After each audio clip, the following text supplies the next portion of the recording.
Okay, so listen, the video you're about to watch began being made in June of 2024. It is now December 2024. When I tell you there is so much shit that has happened this year, good and bad, that has just delayed the entire process of the video. I'm going to talk more at the end of the video, but just this disclaimer. I was in a Discord call with a few of my friends when RDC World popped up on the homepage. EVO 2024 just happened a few weeks ago, and RDC World got their hands on that new 100x100 game and that 2xKO League of Legends fighting game. As I'm watching the game, my friend makes a statement that like really stuck with me. This game has some good fighting game mechanics, but honestly could have looked better after us Hunter fans have been waiting like 3 decades for a game.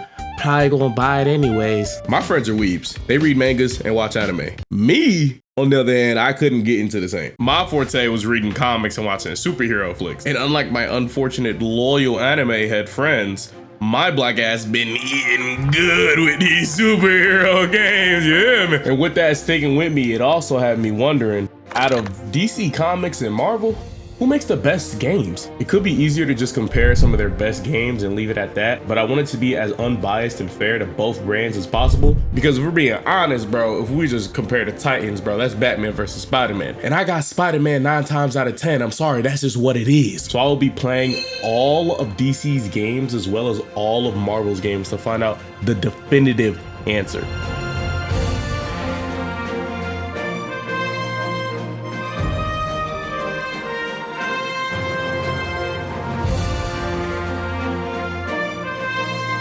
Now, of course, let me lay out some ground rules. Number 1, we will only be playing home console games and up. So any arcade cabinets and mobile games will not be ranked. And I did say home consoles, but of course, like PC games will be counted. The rules number 2, the scoring will be done following this format.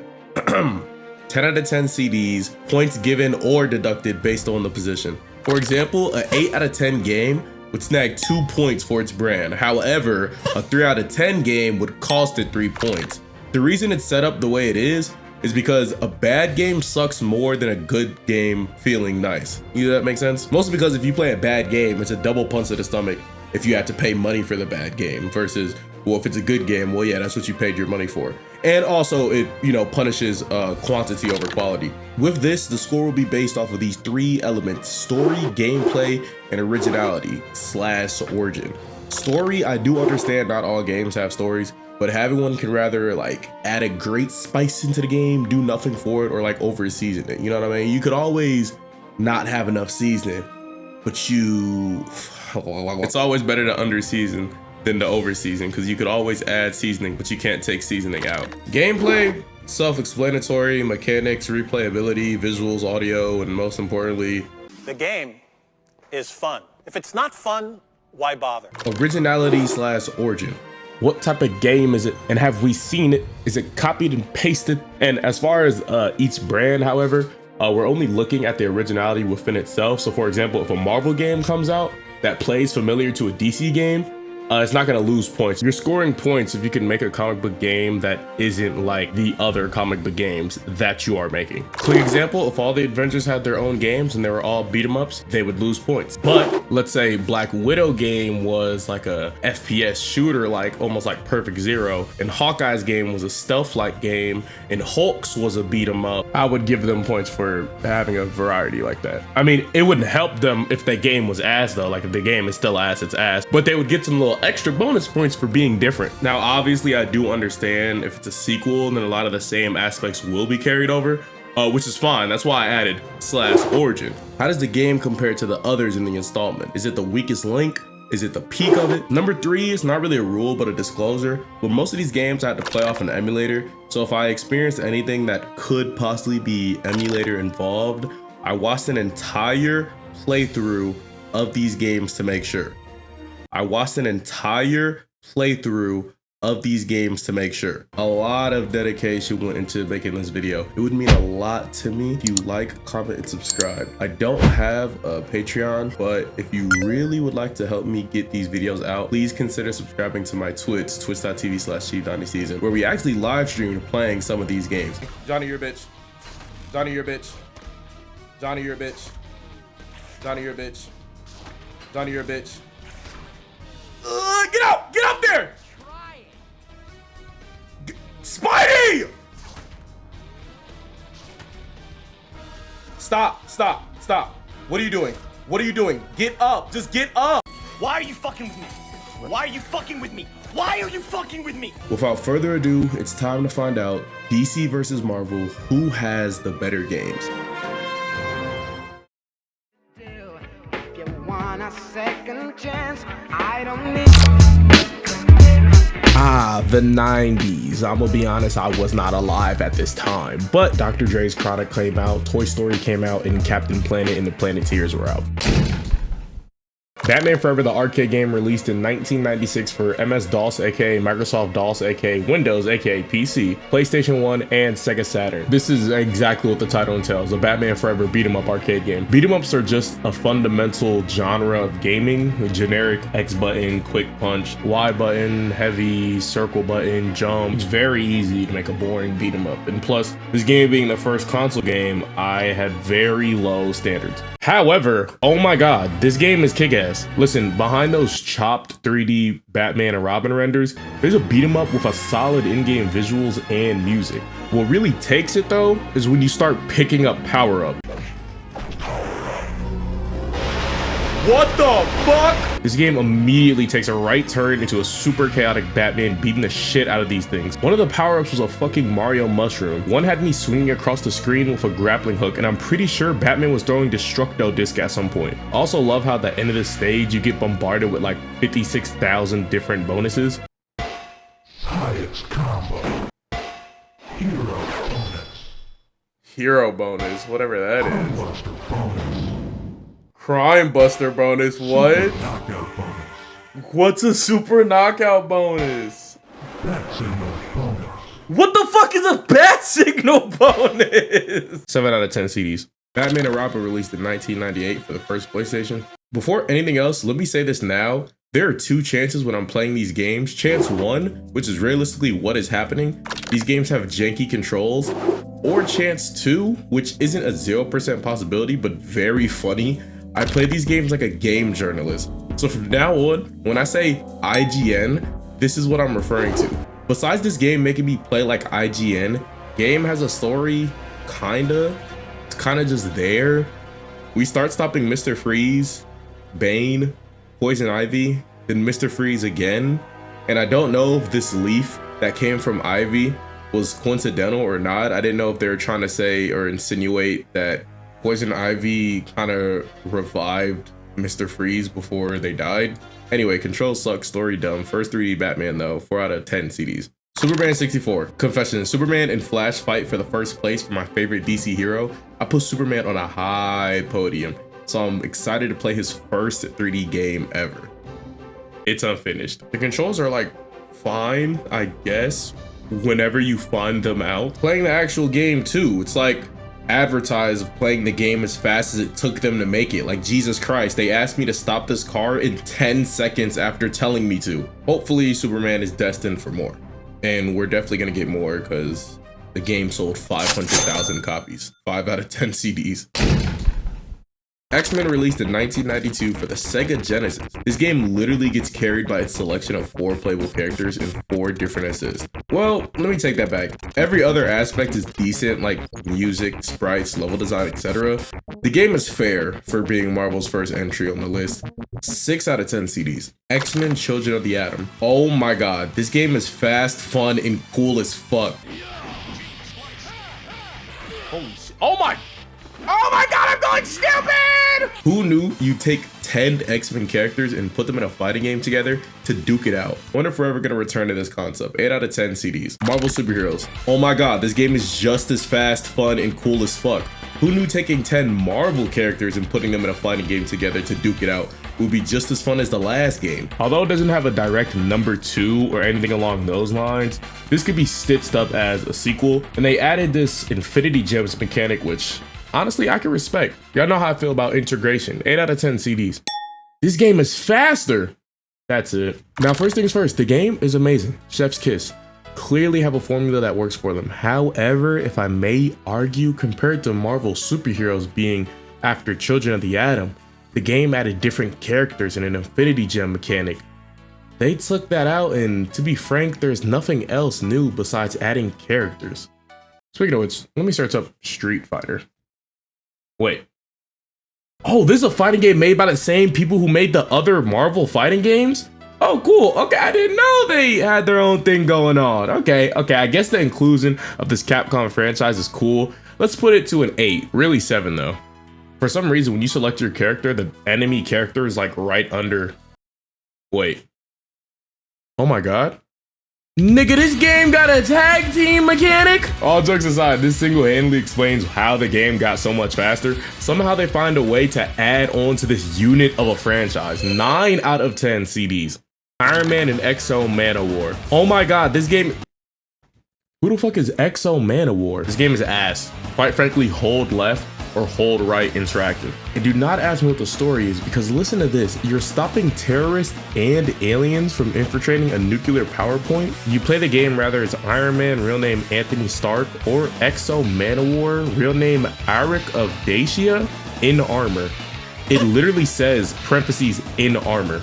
Parentheses in armor? What the fuck does that mean? Once again, this game is ass. 3 out of 10 CDs. The Incredible Hulk, the Pantheon Saga. See, I would be excited for the first solo Hulk game of the list. However, after the last solo game, I have concerns. Luckily, the Incredible Hulk, the Pantheon Saga is the same game but with an X-axis, which is better, I guess. Not really. I will say, since it's Hulk and not Iron Man, they have to be a little bit more creative with his moveset. So that's neat. 4 out of 10 CDs. Marvel Superheroes vs. Street Fighter. This is a smart sequel. What I mean by that is, throughout the Marvel Capcom fighting game, they've always implemented a new groundbreaking concept rather than an entire new roster, characters, tag team, or infinity gems. The sequel doesn't focus on any of that, but enhances everything else, such as gameplay, visuals, and sound. Just an overall bump to the quality of the game. I mean, just listen to the passion in this announcer that we have. Are you ready, true believers? Capcom and Marvel have joined forces once again to bring you in Marvel Superheroes vs. Street Fighter. What spectacular action! Don't miss out on the enjoyment of a lifetime. Behold, amazing fantasy! Don't miss the most amazing tag team fighting game ever. Are you ready for a new challenger? Let's rock! Experience Marvel Superheroes vs. Street Fighter! Also, pretty random, has no effect on the score, but I feel like green Captain America portrait sprites would be used as like the profile picture for an extremely edgy, like anti-life Twitter troll. Yeah, 8 out of 10 CDs. Fantastic Four was released in 1997 for the PlayStation 1. Now, this is a beat 'em up based on Fantastic Four, but I feel like everyone should take notes from what Game Dev Probe Entertainment Limited did. This game is a standard beat 'em up. However, it strived through every other element besides the game. The soundtrack. Mr. Fantastic!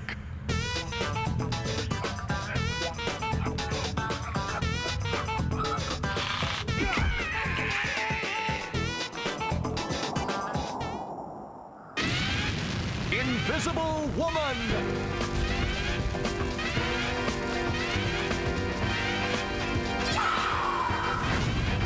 The visuals aren't the best, but it's a valid attempt. They decided to make the entire cast of the Fantastic Four playable at the same time, so you and 3 of your friends can all play as the Fantastic Four, and they still added She-Hulk as a playable character. They have voice acting. Throughout the game, we fought different Marvel enemies like Mole Men, what it seemed like to be werewolves, Skrulls, Kang's army, and Doombots, which eventually led up to a crazy Dr. Doom boss fight at the end. Hell, even the loading screen has an interactive racing game, like how Budokai Tenkaichi used to have the interactive loading screen. I respect the heart that went into this game. 7 out of 10 CDs. Alright, what's the next month? Men in Black. Yeah, I thought this was interesting. Apparently in 1991, Aircel Comics was bought out by Malibu Comics, who they had a history with. And Malibu then continued Aircel series, including the Men in Black. However, Malibu started to fail and was bought by Marvel in 1994. So technically, Men in Black game released back in 1997 on the PC and PlayStation is a Marvel game. However, to be honest, there's way too many degrees of separation for me to be counting this as a Marvel game, so I won't be reviewing it at all. But I did think this was interesting, so I wanted to share it. Marvel vs. Capcom Clash of Superheroes. Marvel vs. Capcom. This game feels like this is what the entire Capcom and Marvel fighting game collaboration in the 90s was leading to. They took everything they've made from each installment and shaved it down to this beautiful ice sculpture. This game packages everything almost as if this was its first installment. 8 out of 10 CDs.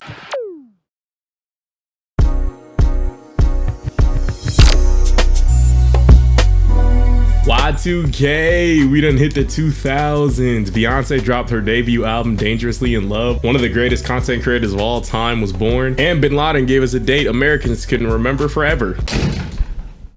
Batman Beyond: Return of the Joker. Fun fact, this game is significantly different from the other console releases. Without explaining every detail, it's like the detail. I like how I said detail. Without explaining every detail, it's like the difference between a Wii and a DS version of a game. Regarding Batman Beyond: Return of the Joker, it's a beat 'em up based on the Batman Beyond show. Now, last time we had a Batman beat 'em up, it was the Batman Forever game. The Batman Beyond game isn't as chaotic, but it's still good. Nice music, but the combat is dry. Shout out by people who chose Nimble. 6 out of 10 CDs. Batman Gotham City Racer. Hey, so remember that Batman and Robin game based on the movie? What if we took the driving aspect from that and only made that the game? Also based it off the Batman, the animated series. 5 out of 10 CDs. Yo, real quick, this is coming straight from the editing booth. So later in the video, I mentioned Lego Batman, obviously. And I thought Lego Batman was the first integration of the widescreen. And then while I'm editing this, I realized, I don't know how I didn't realize, I'm literally playing this entire game in widescreen. So later on, I'm going to acknowledge that Lego Batman was the first time we're in widescreen. But it was really just inconsistent because some games had a widescreen and some games didn't. So I think technically this is the first widescreen game. So yeah, sorry about that.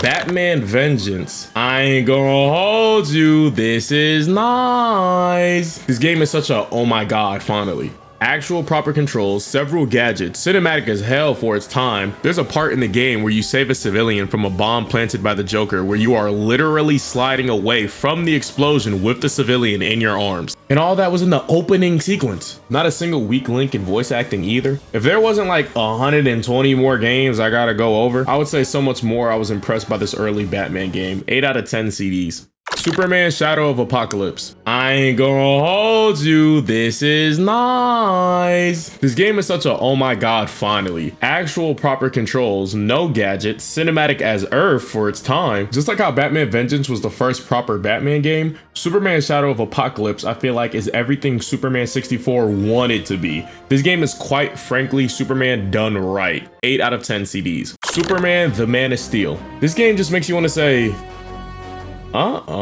gameplay, controls, Remember when I said Shadow of Apocalypse was Superman 64 done right? This game is like Superman 64 if they tried making it modern for its times, and that's not in a good way. Also, remember the disclosure I made in the beginning of the video about playing in an emulator? Well, while I was playing, there was this annoying laser sound I kept hearing consistently from my left. Later on, making this video, I'm watching a Let's Play of this game, and the same sound is occurring. Whale Station is under attack.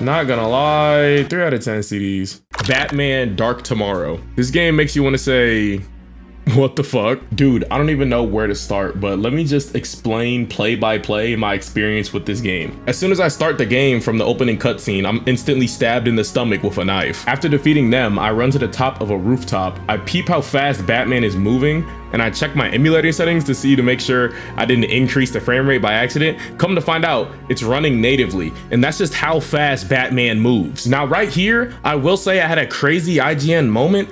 So this game has no tutorial or on-screen controls. So I was using this grappling hook to move from building to building, but the only problem was it only fucking goes up and down. So I have to do these stupid fucking techs where I jump off the building, grapple only up, and repeat to get to the next fucking ledge. And it's not till I mash all the fucking buttons on my controller till I find out there's other fucking gadgets. What the fuck is a bat cable? But even when I have the right fucking mystery mouse tool, this game doesn't make it any fucking easier to function. Like, bro, fuck is wrong with this game, man?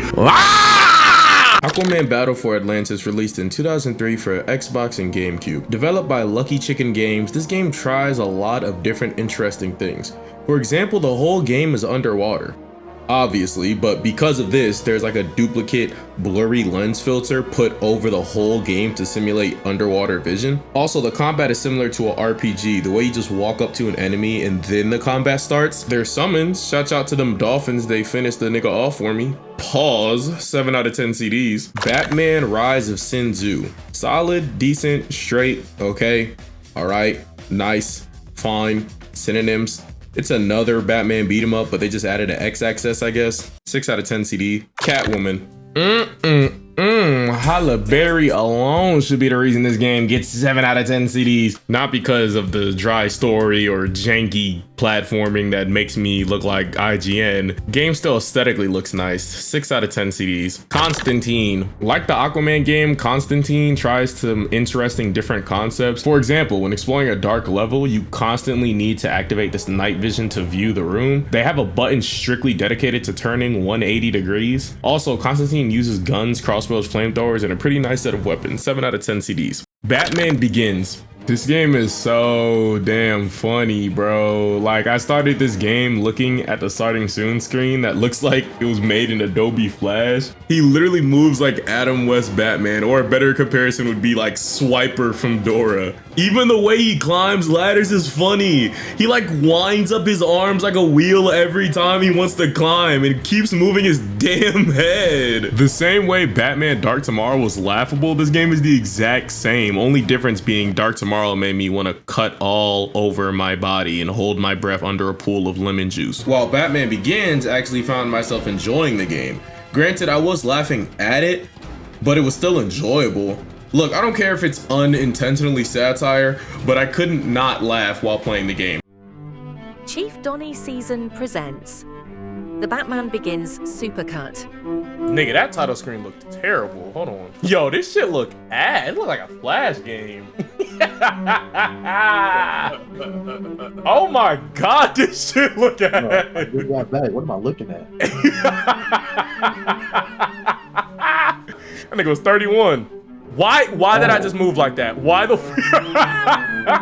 Nigga moving like he creeping around. Dude, these side moves is crazy. Like why he look like that? He look like a villain. I'm like, I'm gonna get you. I'm gonna get you. I'm Batman. Oh my god. And busting the door. Oh, he got a gap.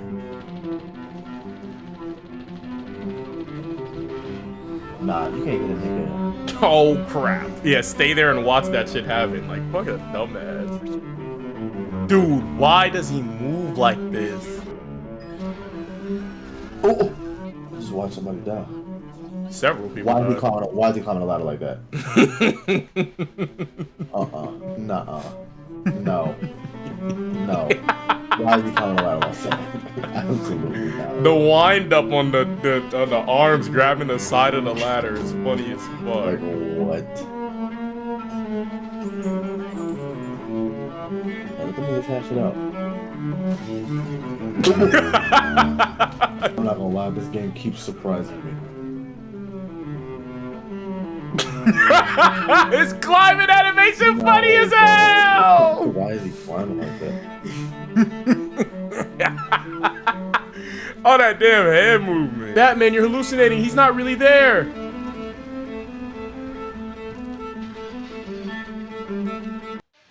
It was the same fear that made me become. Okay. What? Thanks, I guess, for that clip of the movie real quick. No.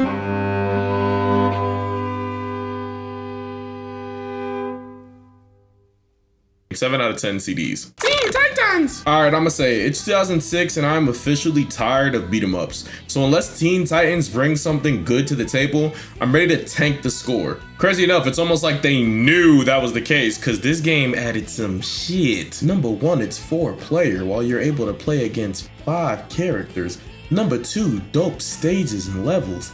Number 3, there's a PvP mode called Tournament of Heroes with 36 playable characters. Oh my god. But it is just a throwaway mode, so don't expect elite level fighting game mechanics. This game is surprisingly jammed packed. 8 out of 10 CDs. Justice League Heroes came out in 2006 for the PlayStation 2 and Xbox. Developed by Snowblind Studios, imagine an action RPG game based on the Justice League. If you don't know what an action RPG is, it's like Diablo. One important aspect of ARPGs is character building. See, look, if I do disable lasers with Superman, triangle, square, X, triangle, X, right? If I do it with Batman, circle, circle, circle, circle, X. Yeah, that's definitely intentional. And that's a cool ass detail. And with this game, they allow a good amount, mostly stat based and costumes for a total of 15 playable characters, including Green Lantern Kyle Rayner, which is surprising because I feel like I've only seen him mentioned on Twitter. Surprised they didn't go with Guy Gardner. I like this decision. I really hope this game can turn into a franchise. Spoiler alert, it never does. 8 out of 10 CDs. Superman Returns. Oh man, and Superman had a fall from grace. This game is weak, but the game is the concept of an open world Superman game where you lose once Metropolis lose health, aka gets destroyed. That idea sounds interesting as hell, but they don't execute it well, so I hate it. 5 out of 10 CDs. Lego Batman the video game. Hell yeah. During this list, I like to pretend I know nothing about a company or franchise while reviewing it to better subject the game to a fair review. But I mean, come on. Like, come on. You kidding me? Come on. And check this out too. We have now entered a widescreen, baby.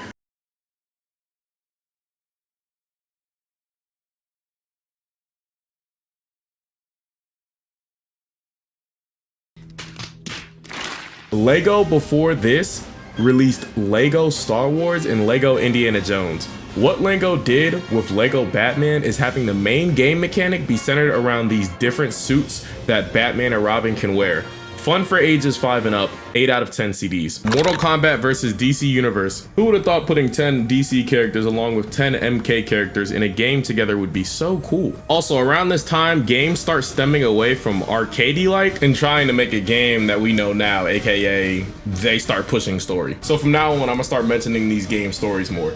Speaking of which, this game does a really cool thing with the story where you pick a point of view, essentially to play the story from. Of course, we picked the DC side. Listen, I'm very much going to have to ask y'all to trust me because I'm playing over 150 games, but this game's story is actually ass. Looking back at it, like, as funny as Batman Begins, but not as much. Also, in the plot, apparently 2 worlds merging causes some of the characters to transfer their power between each other. So that explains why someone like Joker can hold his own against Raiden, the fucking Thunder God. Still like the game for being different from what we've seen before. Flash to Wonder Woman. I just went 3 rounds with Deathstroke.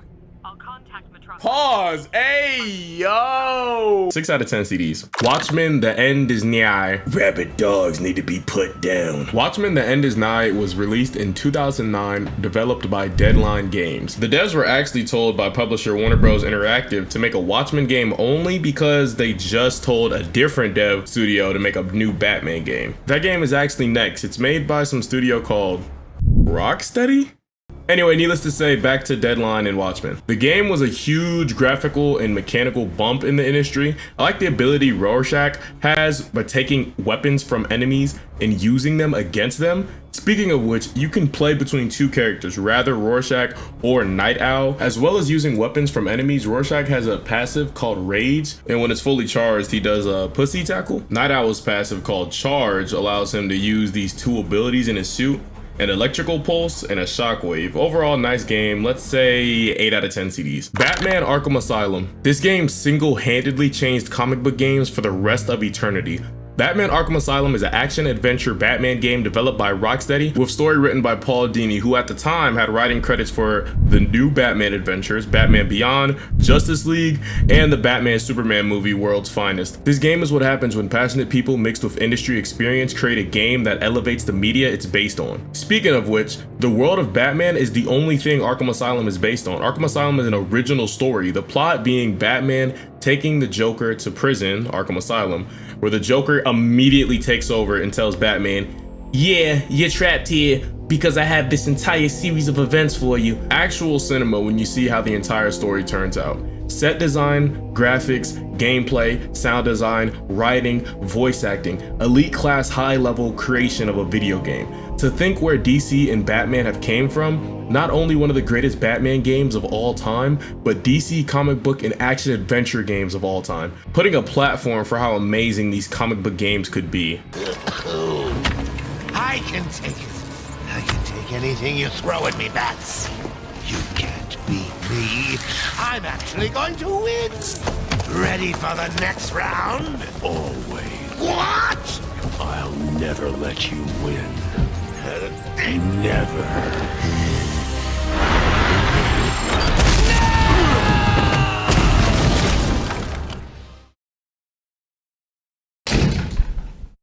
Okay, so last time we were on Marvel, they ended the decade with the game Marvel vs. Capcom, which was the final installment of a series of Marvel vs. Capcom collaborations. How could you possibly come into the new decade? Oh my god, Marvel vs. Capcom 2. Marvel vs. Capcom 2 New Age of Heroes was a we're not finished sequel. When you thought Marvel vs. Capcom was the final piece that gave us all their work thus far, MVC 2 now gives us more. For starters, we went from 22 characters to 56, Jesus Christ. And if you thought that was crazy, then them niggas in this boardroom had a conversation like, let's add another character. More than 56? Okay, what we thinking? Oh nah, we capping out at 56. I mean, let's make the tag team between 3 people. Like, huh? What the fuck was in Capcom's head when, like, holy shit, they shitted. Cooked up a fucking masterpiece, Ratatouille. Also, obviously, the music, even the music right now you're listening to is from the character select screen. The music when you open up the game even gives off a call that says, here's our thanks to you all. Enjoy. Marvel vs. Capcom 2. New Age of Heroes.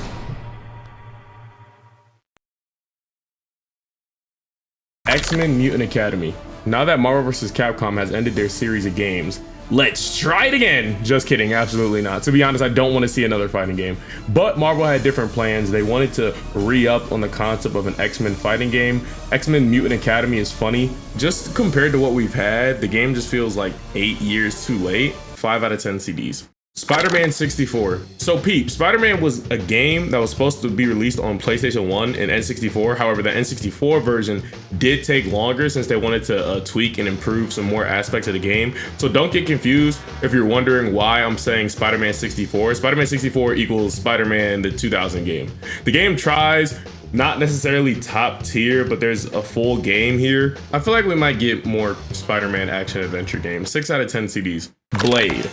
Oh, I felt like IGN for sure. Blade released in 2000, and guess what? This game's actually not based on the movie, but it takes place years before. I mean, you can't really make much of a story about a guy who just kills vampires while looking cool. Hard to mess up. Like I said earlier, these games' controls are not it. The best way to put it is saying Blade feels like he's constantly moving through quicksand. I'm gonna be honest, this game is not good enough for the other aspects for me to get over this. 5 out of 10 CDs. X-Men Mutant Academy 2.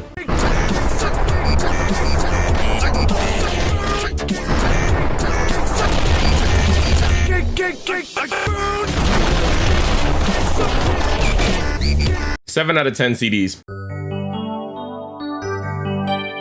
Spider-Man 2002. Samuel Raymond Spider-Man. Spider-Man 2002 is based on the first Sam Raimi Spider-Man movie. And oh my god, I can't take it anymore. Bruce Campbell from Evil Dead is the fucking narrator, bro. This is so cool. Also has the cast of the movie reprising their roles, such as William Dafoe and Tobey Maguire. Graphical upgrade, larger story and environment. Now, as far as the game, better.